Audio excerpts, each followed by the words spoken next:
Hey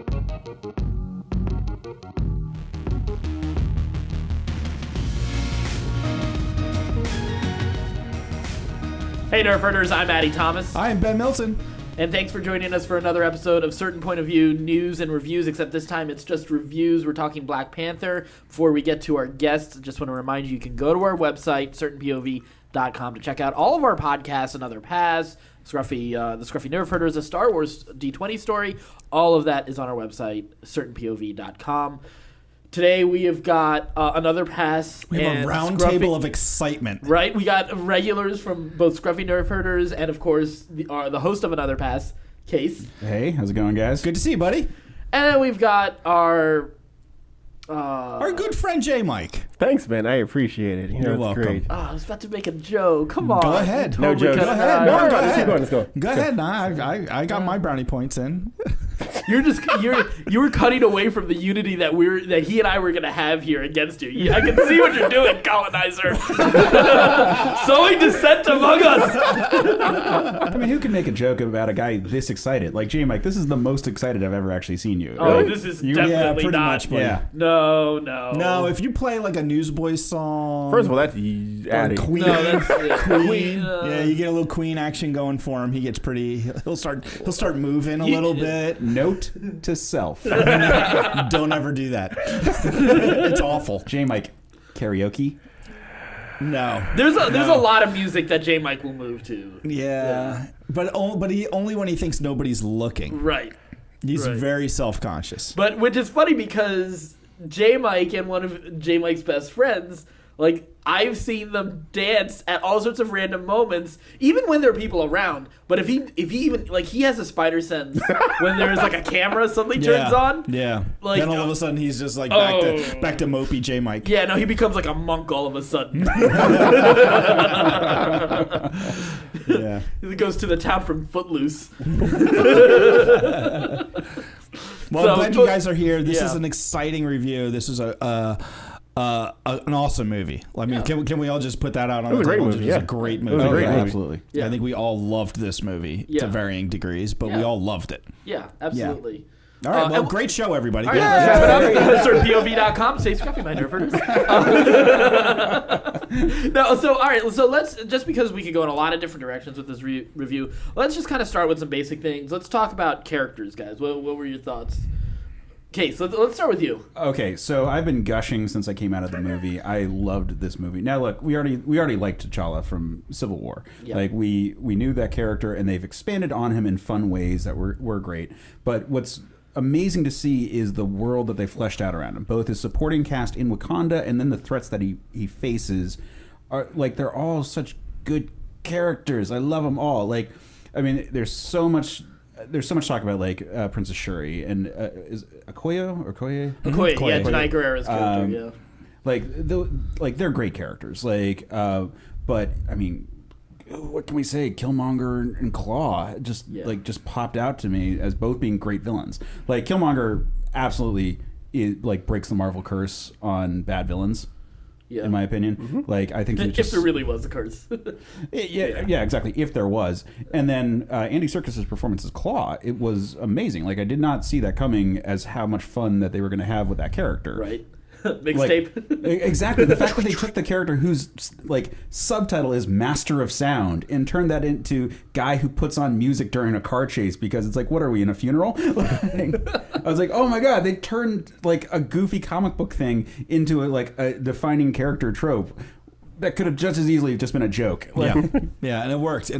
really well. Andy Serkis's performance, he seemed, like, you got to give him, like, mad respect for all of the mocap performances that he's done, but he was so, like, in this character and having so much fun in that performance. It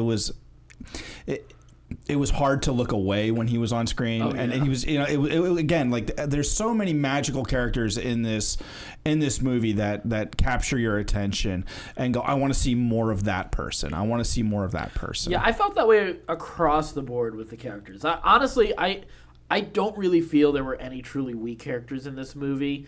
Sure, there were some that were, a little bit like Angela Bassett as Queen Ramonda was, she served her purpose. Yeah, she did what she had to do. Yeah. Yeah, she's just a smaller character in the scheme of it. the Not movie. everybody has to have a grand arc. Yeah, but what I was gonna say was even some of the smaller characters, like Wakabi, was a really interesting character. Like I really liked his motivation. I liked that there was the reason why he sided with Killmonger the way he did, and the reason why he was willing to go and fight for that. Because I've heard some people I've heard a couple people are not crazy about the end of the movie, and I have my problems with some of the third act.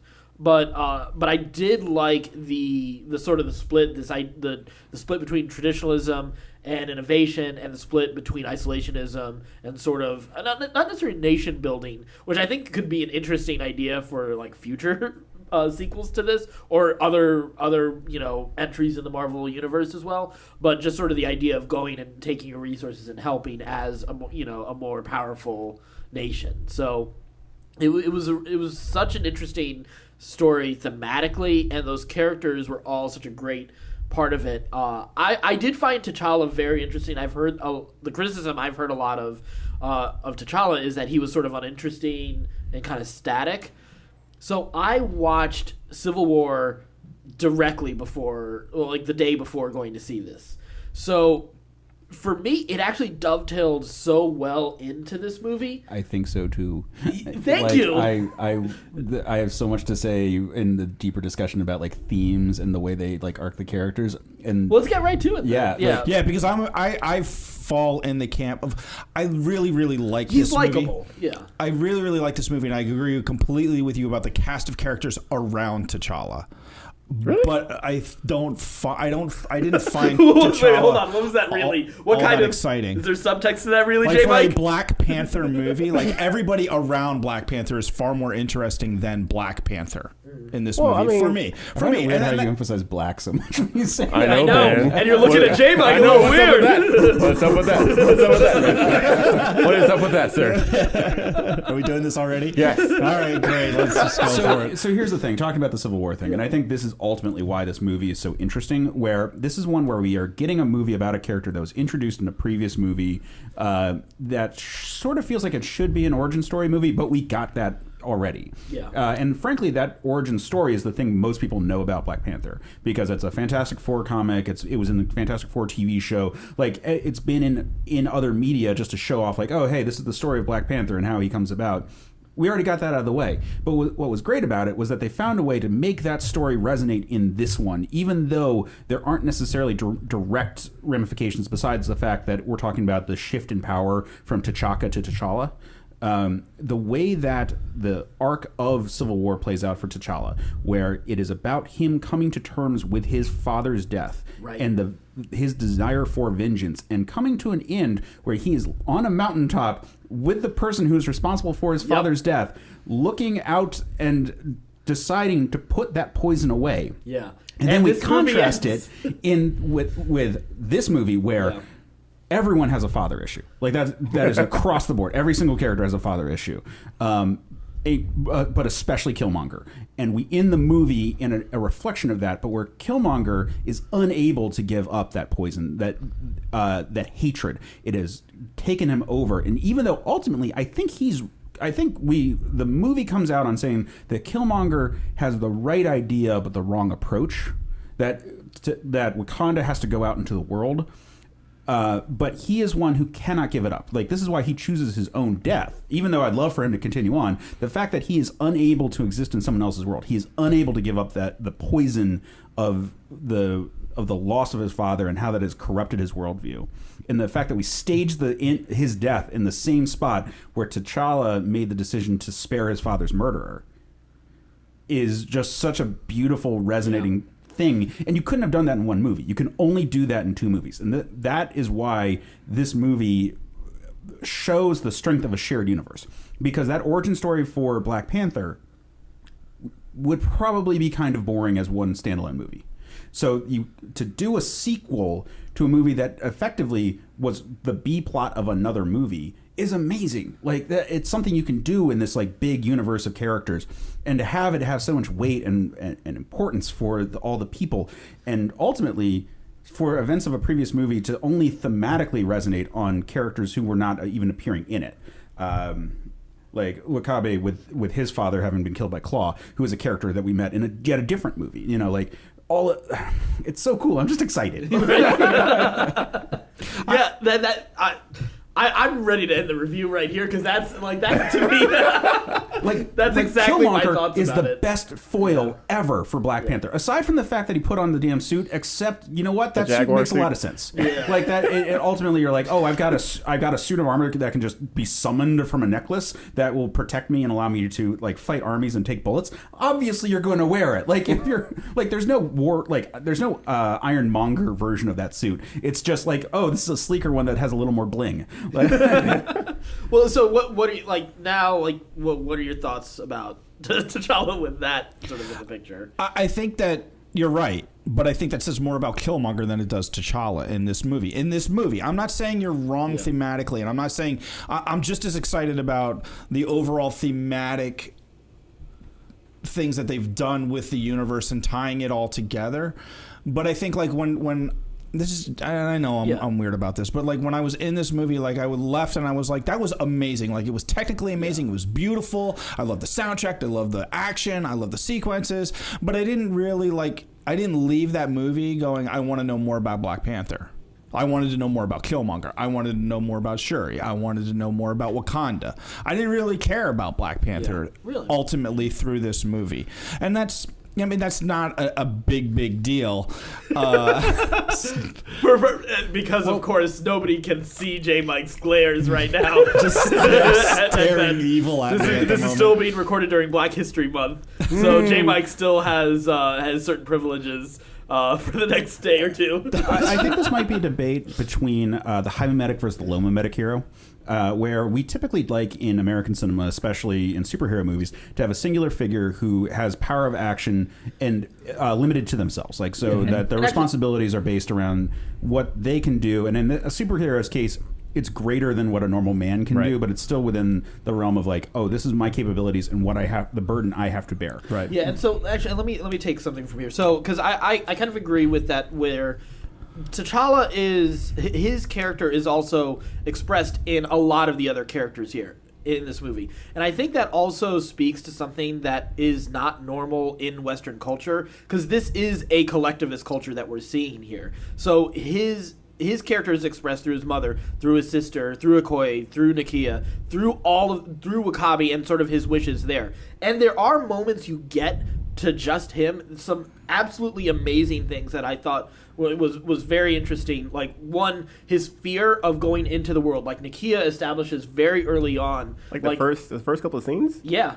Yeah, as soon as the movie comes on, actually, they're talking about it. Well, you get some vulnerability with Panther. The whole, I never freeze. And then he freezes. You establish his relationship with Nakia, what Nakia wants, what Okoye wants, and all these different sort of dichotomies that are pulling at him, and sort of the burden that he's bearing now as a king that he doesn't feel he's capable of being. A lot of his character development is done incredibly well during the sequences with the heart-shaped herb. Which I loved, by the way. Yeah, some of my favorite every one scenes. Of those. Yes. And the color. What's also very interesting is the color and the positioning of a lot of it. Something I didn't realize until like going back and looking at some of those scenes that were put on YouTube.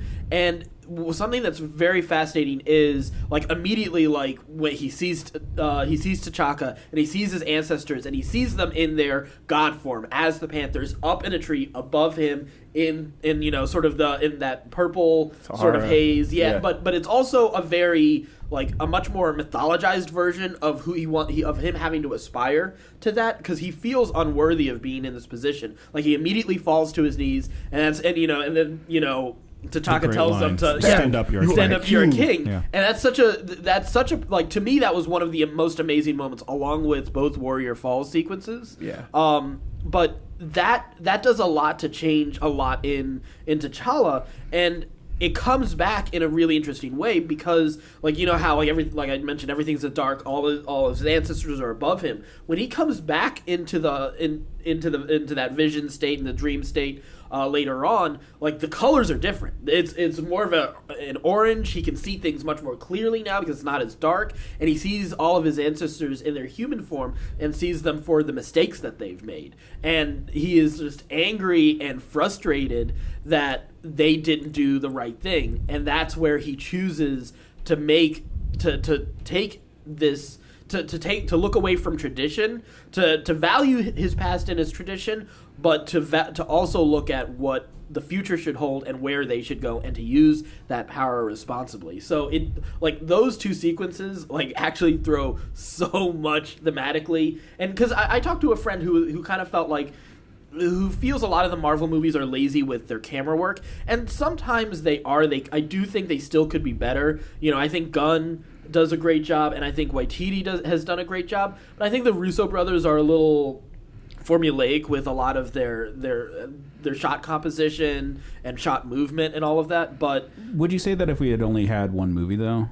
I mean, I feel like we've seen two movies with them, and so yeah, Civil War kind of has a similar sort of structure. Gunn, we've got to see two movies. I'm not saying that Gunn isn't a more dynamic one, but I'm saying that the Russo brothers, I felt like in Winter Soldier had a particular style, because it had very much that sort of like Jason Bourne kind of, we're going to play this espionage in a modern style kind of way, that I think if they kind of kept doing that, and as a result it started to feel a little bit staler, but whereas when it first was introduced it was really different from the rest of the Marvel U. Yeah, we raved about it. Right? Yeah, no, I still love those movies, don't get me wrong, but I do think that they still don't take the chance sometimes to go in on some close-ups when they could, and really open up and like get some really like cool movement going here and there. I don't know. That's just that is something I think some Marvel movies could do a better job of. But I think again it depends on the director. I don't think it's a Marvel issue. I think it's a director issue some of the times, because I think even Coogler compared, like, he had a couple cool action sequences, but then even here, outside of some of these smaller scenes, I did feel like he wasn't quite as innovative as he was with Fruitvale Station and with Creed. Yeah.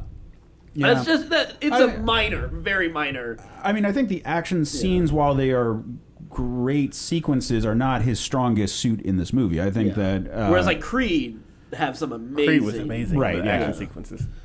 But it's a different kind of scale in the action scene. So like the stakes are different, and the point of what's going on is different. Like this movie has, I think the camera work in the non-action scenes are where I'm really interested. Like obviously there's that crazy spinning Dutch angle when Killmonger first takes the throne, and that's like a great shot right there. Yeah. But the camera work going on, like we said, with these like flashbacks, those are really cool. And it's not because it's necessarily like dynamic movements. It's not necessarily Hitchcockian things. Although I think there was a Vertigo shot in there, if I'm remembering.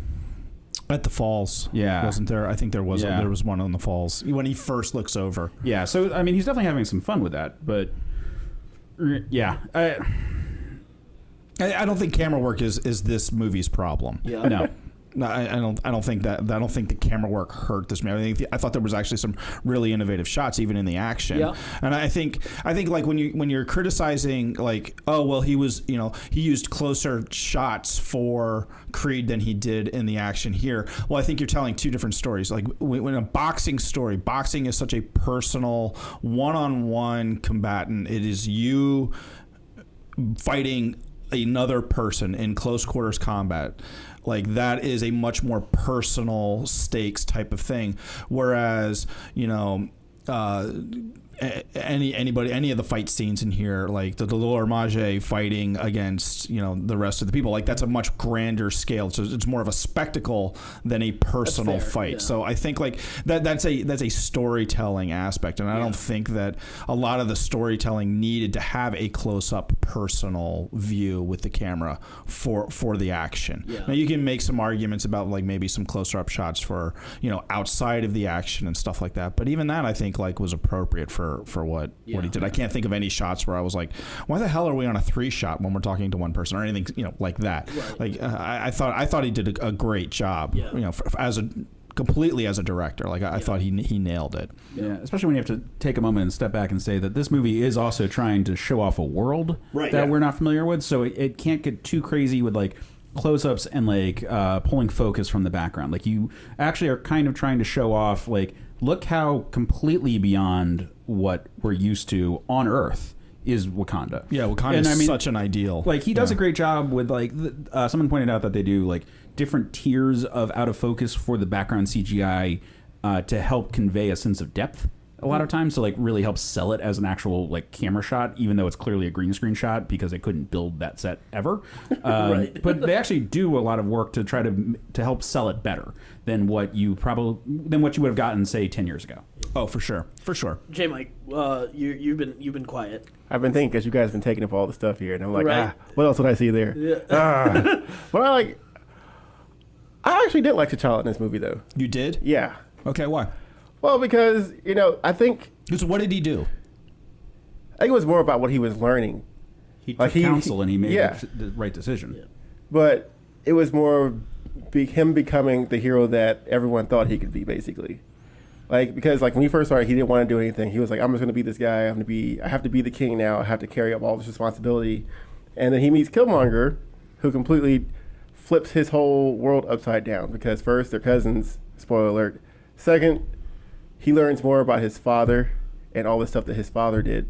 And like you said, it flipped his script. And you guys kind of stole all the fire from everything I was going to say. But Do you you think- actually you have an interesting thing here Yeah, because like- you're talking about the expectations. Yeah, he had a lot each of person expectations has on him. Because you can go into each character's expectations on him, and they pull him in a lot of different directions. Like Wakabi wants him to get vengeance for his parents. Nakia wants him to go out in the world and use their power. Okoye wants him just to be responsible for the throne and for the people here in Wakanda. Killmonger wants to hate him as a stand-in for his father. Right, Shuri, I mean, there's not... She ends up providing a little bit more relief for him and support for him. But, there's still a hope for, like, she has an energy and she wants... She's definitely on the side of innovation versus traditionalism in that whole picture. M'Baku, I think, also pulls him in another direction because M'Baku is someone who does not think he's worthy of this throne. But decides... At first, though, because that he challenges him, because sure he can fight. He's got he's consumed the heart shaper before. He's clearly empowered, but M'Baku tests him in the way that he cares about and finds him at least sufficiently worthy to stand down and then respect his people, and then later protect him in a way that a true enemy wouldn't. Right.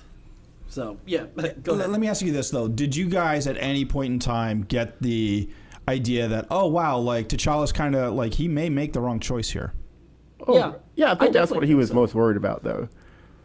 At what point did you think he was going to stay isolationist? At what point did you think, T'Challa is probably... Like, I never got that sense. I always was like, kind of like in a Superman way of like, of course he's going to make the right choice. I think T'Challa wanted to be isolationist. He said it I think it took a lot. The end, basically. Here's why. Again, this comes back to Civil War. The first... T'Chaka revealing Wakanda is the first time they revealed himself to the world. And the first thing that happens is T'Chaka dies because of it. So he is already hesitant to do that. He feels the burden of the throne. So I definitely felt he did not want to open up Wakanda to the rest of the world. Yeah, I mean, we should pause and note what the audience expectations and where the movie is kind of positioning itself in terms of like what is the right choice isn't necessarily where the character is. Like the character very clearly is not sure how to deal with the outside world and grapples with different ways to do so. At the opening of the movie, he's first introduced to the idea of the hardships of people out there. When he goes, he goes out into the world. He like sees like this like human trafficking that's going on, fights them directly. Realizes that there's greater layers to it than just like simply here are the bad men hurting these women, because there's the boy who was also a kidnapped soldier. Right. Broaches the idea of like, well, what if we allowed refugees into our land so that we would stay sheltered from the outside world in terms of our direct interaction with them, but we would at least bring in the people who need help to be an altruistic source. And he gets pushback from it, and he doesn't really push on that subject. He's like, okay, well, let's focus on the enemy of the state thing that's going on right now. And then when he's truly tested and is presented with like, look how bad the world is out there and how easy it is to see this hardship and everything, when you see how his uncle was radicalized in the outside world, and he sees how Killmonger sort of thinks of the outside world.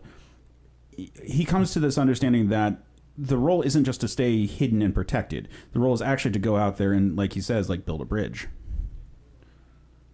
But that isn't necessarily where he is at the start of the movie. Yeah, but he is though. Like immediately, he's like when he sees the hardship of the women and the sex trade stuff. He's immediately is like, okay, like let's start to work on solving this problem. He's not like because he's not a bad person who's learning to be good. He's still a good person at the start of the movie, and he's already had his arc in the previous movie, even beyond that. And I agree with that. The thing is, he's had his arc. There isn't much of an arc here. He doesn't really go anywhere in this movie. I don't feel like he really goes anywhere. Definitely disagree. Okay. All right. Let's talk about a weird part about. I just think you're white. Colonizer. Let's talk about a weird part about the sort of franchise as a whole, which is that the royal symbol of this people is a Black Panther, and if you think about that, that's kind of a strange one to be a figure of monarchy. Like we're used to the idea of a monarch being this the lion head. Yeah, exactly. Like a vibrant figure that draws attention to you. So the straight up there depicting this culture and the pinnacle of this culture as being one that is about keeping to the shadows and that their protectors, the historic line of kings, are the people who hide in the shadows and attack the people who come into their lands. And what he is learning is that is not a winning path because there are hardships that they could have solved centuries earlier on the people of the world that route isn't right, and so he has to step into the light, and it's an assessment that this cultural totem that he is playing upon isn't right for what the world actually needs, and so it's him changing the monarchy and how it interacts with his people in the outside world, which has a lot of burden and is not something that he is ready to do at the start of the movie. It's only when he's both been exposed to how bad things are and also been forced to see how easily the veil of protection could be shattered that he actually makes the drive to go out into the world and allow for technology to go out there, allow for people to see him. Like when he's pursuing Claw, he stops from killing him because people are watching, and he realizes that if he kills this guy... But I don't think he was going to stop. I think he was actually going to do it until Okoye came and was like, no, don't do it. Exactly. Yeah. But the reason why isn't because it wasn't his right to kill him. The reason why is because killing him would completely expose Wakanda. Right. So his fear is exposure throughout the movie up until the end, where he makes the decision to go forward himself. Because even the conflict at the end is to make sure those ships don't get out for a number of reasons. One, to not get the weapons out, but also to reveal Wakanda as well. So, like, again... But his plan ultimately to reveal Wakanda. No, his on plan his is terms. never... Yeah. Yeah, but it's still reveal Wakanda. Well, Wakanda is already sort of revealed, but to reveal them as a power is a different thing. I do think there is a character arc for him. There is a character. I'm not saying there's not an arc. I'm saying it's pretty minor compared to everything else going around him. In my opinion, I think you're absolutely right, Case. Like his arc is really in Civil War. Like that's really where he becomes kind of fully realized as Black Panther and who he is as a person. When he lets that Venom go. And like we go, oh, he's a hero. He's good. Yeah. Like from that point on, moving into this movie, like my interpretation of it, and I'm not trying. You guys are making valid points, but my interpretation of it, he's already kind of made all these decisions. Like it's just pieces coming in front of him, and he's just kind of putting the puzzle together to come to that end. Like I don't think there's any real struggle for him of like going, no, we're not gonna do this. We're gonna stay. But see, I don't because there's no real big scenes of him like really fighting like no, we're gonna stay hidden. It's just sort of like it all sort of happens around him, and there's no he's not an impetus for change, and he's not an impetus for any of these decisions. It all kind of happens around him, and then he makes those choices as it happens. But I think that also, so going back to one of the, like, and we talked about this right after the movie, like the Godfather being an influence on this, like it's also very, like Michael Corleone is also like, he does the same thing as a protagonist in that movie where the circumstances around him guide him into who he becomes. And I think that's what, it doesn't make him any like weaker of a protagonist in The Godfather, to have circumstances guide his decisions. And I think that's the same is true of T'Challa here. Because again, like, you have a character who's balancing interests from different families and factions and various interests, and sort of, the burden of the throne, the burden of power, which is, again, the same is very true of The Godfather as well. So I think that's what you're experiencing here.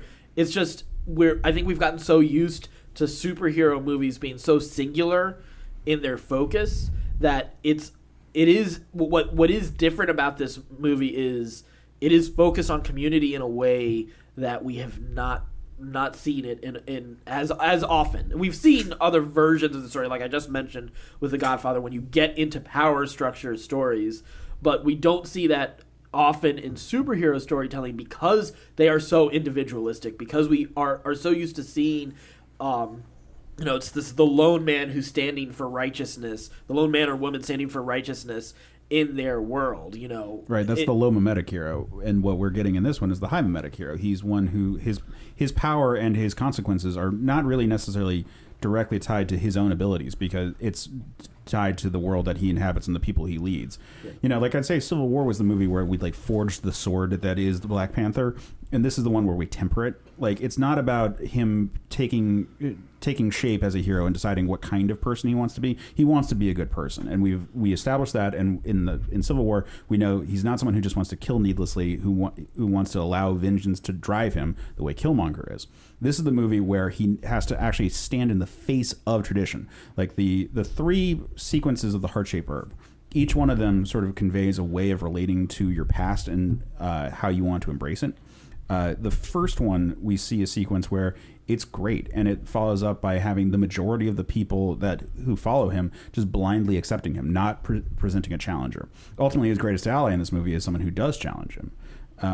When we get to Killmonger's, it's about spitting in the face of the traditions, and then when the third time is sort of reconciling those 2 points. Like, it's both rebellion but also respect, and how do you forge together a new destiny from that point? I think we need to watch the movie again, Ben. Okay. Yeah. I'm not saying you're wrong. I'm saying that and I'm not saying I hated this movie or I thought it was complete garbage. I hope not.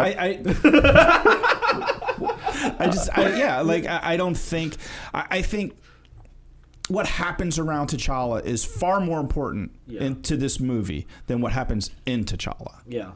And that's for that reason alone. Like, and I completely disagree with your comparison to Michael Corleone, because I think there's a lot happens with Michael Corleone compared to what happens with T'Challa. Okay. And I just other than he wants to, there's another career that he wants, another path in life that he wants to pursue, which is more than T'Challa has in this movie. Like, he comes into this movie like, I'm gonna be king, I'm king. Oh, I'm not king, I'm king again. Like, there's not there's not a lot that really happens internally for him. Yes, he learns along the way that he needs to open up Wakanda, but I don't think along that path, I never really got like a real strong internal struggle of like, no, I'm really fighting this, as much of it is like, okay, I'm now aware of this and I need to change my thought on it. There's not really a struggle about it.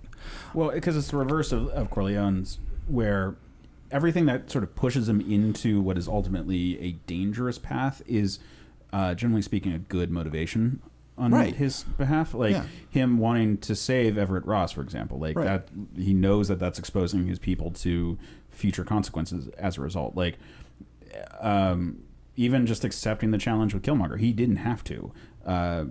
It's him trying to be a better person that puts him in a situation that is difficult. And how do you rise above that? Like, there's this element of like fiction where it presents like, well, if you're going to be the leader, there's always going to be a slippery slope. There will always be things that you don't want people to see behind closed doors. And that's ultimately the story of T'Chaka, where he's a realistic king in a certain regard, despite the fact that he's a guy who runs around in a panther suit. Nothing wrong with that. No, there isn't. Especially not in the world of the Marvel Universe. But he's one who has like his sins and ultimately his regrets. He has to cover up these things to present this front of being, no, I'm the good king that everyone should respect. T'Challa is actively taking steps to move past that point, and usually in fiction, or in modern fiction, I should say, we try to use those kind of characters as then the ones who are going to fail, so that we can show why those paths tend to not work. And it is very difficult to write a story where the hero continues to succeed no matter how he's tested in that way. But that's what we're doing with T'Challa. In that regard, he is like King Arthur. Where he's just so damn good. Yeah, he's so good that there's never a real challenge. Well, it's not that there's no challenge. Yeah, I disagree that just because he's so good doesn't mean that there isn't challenge. I think it's a nuanced arc that's just not the normal arc. But again, if you didn't see if that didn't resonate with you, that doesn't resonate with you. He was not my favorite character in this movie. Yeah. For sure, for a movie about that character, he was my least favorite character in the movie. Yeah. Killmonger was fascinating, easily the best Marvel villain we've been given. Hands down. Anybody disagree with Hands that? down. I mean, no, I don't think What's he's great just is how fascinating. slow it shows. Like at first, like you don't see how awesome he's going to be until his heart-shaped heart scene. Yeah. Right. Heart-shaped herb. Yeah. That's the scene where you're like, I get everything about this character. Yeah. So, scaling this out to a little bit more in the Marvel Universe, I was a little surprised that, I'm sure we'll find out later on that the Soul Stone is probably in Wakanda, but there was no, like, full-on, like, connection out to... It's got to be in the vibranium. Like, yeah, I think so, too. What's made the vibranium as powerful as It's it in the is? center of the meteor that is surrounded by vibranium or something. Because I'm assuming that's what Thanos is coming after with his invasion of Wakanda in the trailer. It makes in sense. Infinity War, so. It'd be crazy not to. Like vibranium is such a weird element that would be a wonderful way to tie some of this all together. Yeah. I'm curious, going off of that. So I've been thinking about how the heart-shaped herb seems to be very similar to the super soldier serum in terms of its actual effects on a person. Right. And it is curious. I don't think they will tie it together, but it is interesting that those are the two primary like biological ways of creating a superhuman that we've seen in the Marvel U. It'd be cool. Yeah. Here the super soldier serum is an artificial heart-shaped herb. I keep heart-shaped herb. Yeah, I know, it's a tough one. Heart-shaped box. Nelson Chains, anybody? Well, it makes sense because we also know that Stark's father also got had the vibranium shield, so there's got to be at some point some sort of Wakanda, sort of Stark tie-in to Wakanda. Yeah, exactly. It makes sense. And speaking of Stark and Wakanda, like predictions for future MCU moves. Now we already know, like in the current MCU universe, which is currently being rebooted, Riri Williams is the new Iron Man. Yeah, or Ironheart. Ironheart. Yeah. Can we just give it now to Shuri? Yeah, I'd be fine with that. She's already been. I mean, they've already said she's the smartest person in the MCU. Yeah. So she's smarter than Stark, and she is awesome. Yeah. I mean, she Super was so charismatic. much fun in this movie. She was amazing. Yeah. She would, like, if you're gonna get rid of Tony Stark, and I think you probably are because of contracts. Like, Just money alone. She would be perfect. She would be perfect in that role. Perfect. I see what you did there. Yeah, my one downer note on this one, because I loved her as a character, was T'Challa is also supposed to be really smart, and we never get a moment of him being kind of tech savvy. Well, she does mention, like, hey, your suit is really good.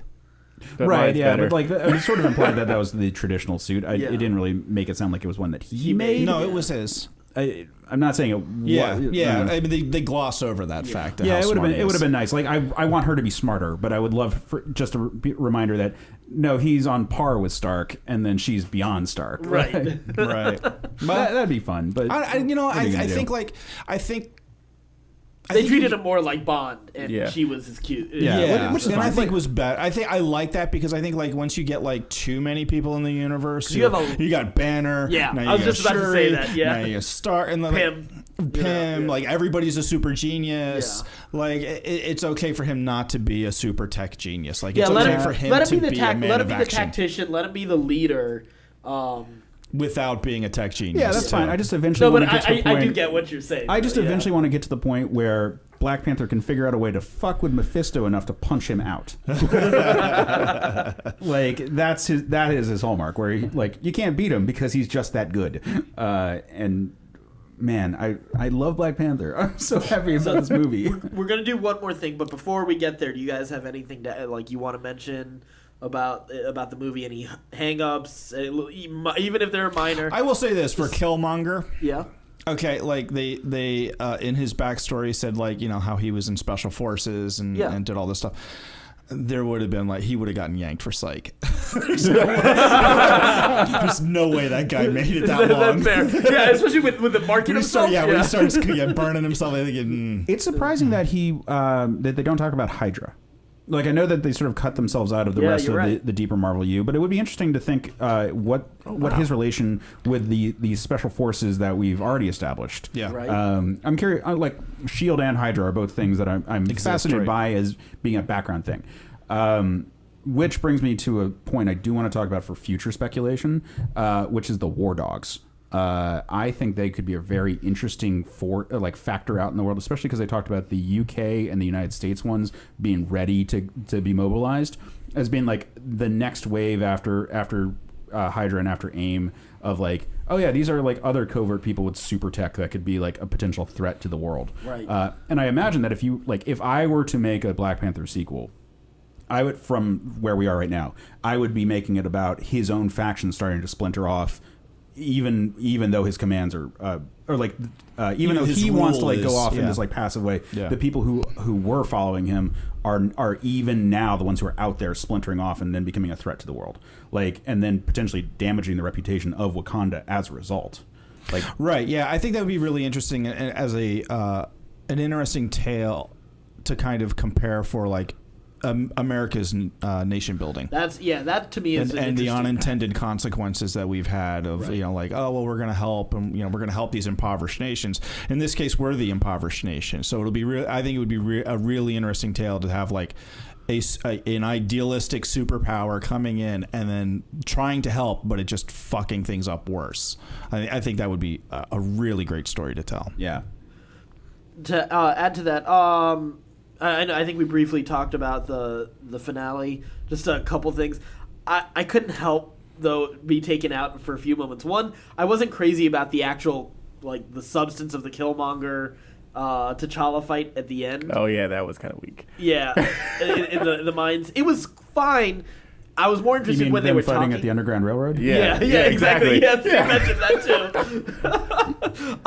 too. There's so much symbolism in this movie. There really is. It is just packed full of stuff. But I couldn't help but think when Wakabi's forces come out with the blue energy shields, I immediately thought of the Gungans. I was like, it's cool Gungans, guys! I was so excited when the capes went up and the shields went up, both because that was really cool, and then also because that Captain America has one now. Right? There's no way it's just oh no, it's a metal thing that covers your hand. No, there's definitely an energy force field. No, for sure. There's no way it's to not. be fair, Coulson's had one for a while. Yeah. I don't care. The point is that Captain America is about to be rocking two.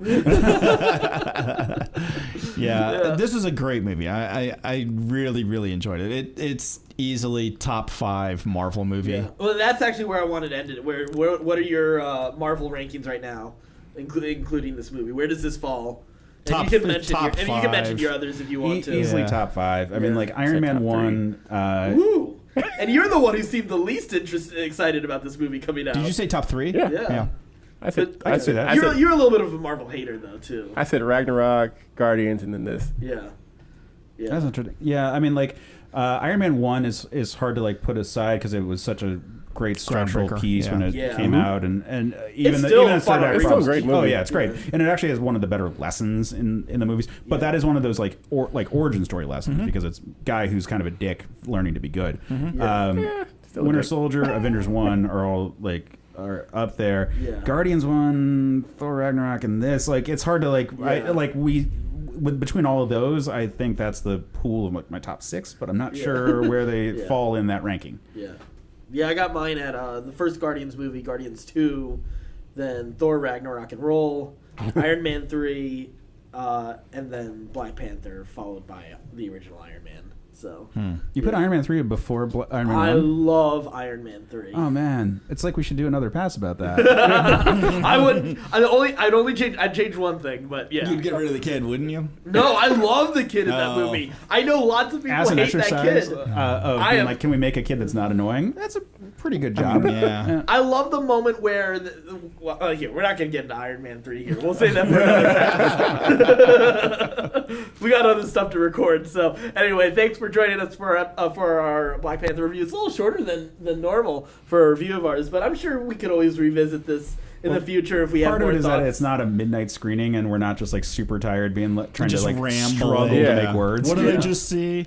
Yeah, well, we didn't get as into like we stuck with themes for the most part in this review. So let us know what your thoughts were. This anything that stood out that you really thought was cool that you really didn't like. Let us know. All of our social media is available on our website certainpov.com. While you're there, don't forget to check out Patreon and all of our other podcasts. Again, certainpov.com. And until next time, stay scruffy, my nerfers.